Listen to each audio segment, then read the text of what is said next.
Chris Rogers was destined to ride.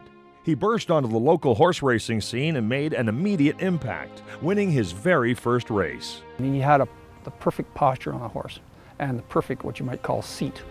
So if you take a look at the still photos of Chris Rogers on a horse, you could see that he was born to be a race rider. To jockey means to execute by trickery or manipulate cleverly. And in the true sense of the word, Rogers was an expert. Other stables would have better horses, but they didn't have the best rider. He not only beat the horse that he was riding against, he beat the rider essentially. So he always put himself in a position, or had that knack, that ability, that skill to put himself in a position to defeat not only a horse that may have been better on form than the horse he was riding, but to actually essentially beat the rider. He would lull a jockey, and meaning the jockey would think, well, Rogers' horse is spent, he's run his race. And he'd come alongside and start to move ahead, and all of a sudden Rogers would go into another gear and take off. And he did that a couple times against American riders coming up here. Rogers was rising to the top of the Canadian game. In 1949, he rode Epic to a King's Plate victory. To prove it was no fluke, he did it again the following year on McGill. And in 1954, his knack for stealing races continued. Celestial by about a half a length, Queen Zone moving up, and now they're going stride for stride. Celestial on the inside, Queen Zone on the outside, and they're fighting stride for stride, coming through the finish line. Being both driven hard as they come to the finish line. It's Celestial, the one to have a head advantage.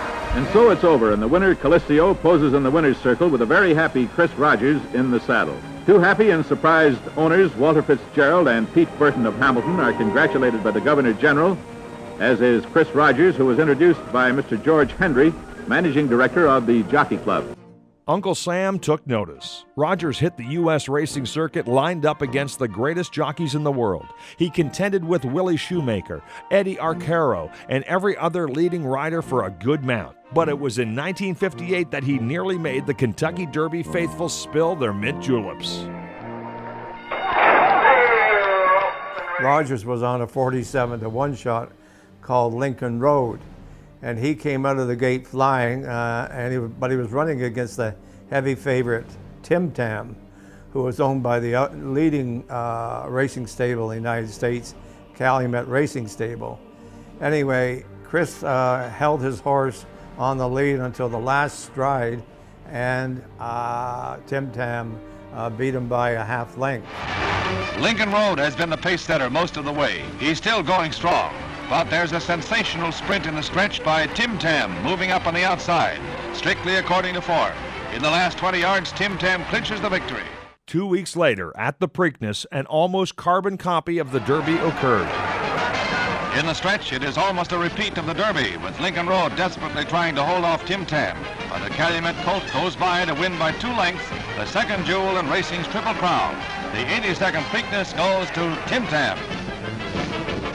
For several years, Rogers would have mounts in the Derby, but eventually he would come back to Canada. His uncanny ability to get more out of less and harvest untapped potential followed him wherever he went. You take a look at all the wins that he had, the greatest stake wins he had, I think about half of them were baby races. So that speaks to the ability to get young horses to relax for them and to give their best, and they're still in the learning curve. And here's the quintessential professional, confident, perfect rider, riding a young horse that's not perfect, that's still learning, and has great potential, and he already has that. He's been there, done that, riding a young horse. And so when you win, with the exception of the Coronation Maturity, he won all the major two-year-old races there is in Canada. I mean, that's quite an accomplishment. In 1976, Rogers was having one of his better years, winning 54 races. However, he was being treated for lung cancer.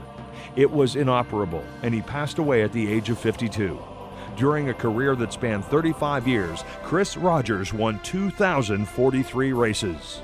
When he came through the shed row, it was more than just another jockey coming through. He was revered.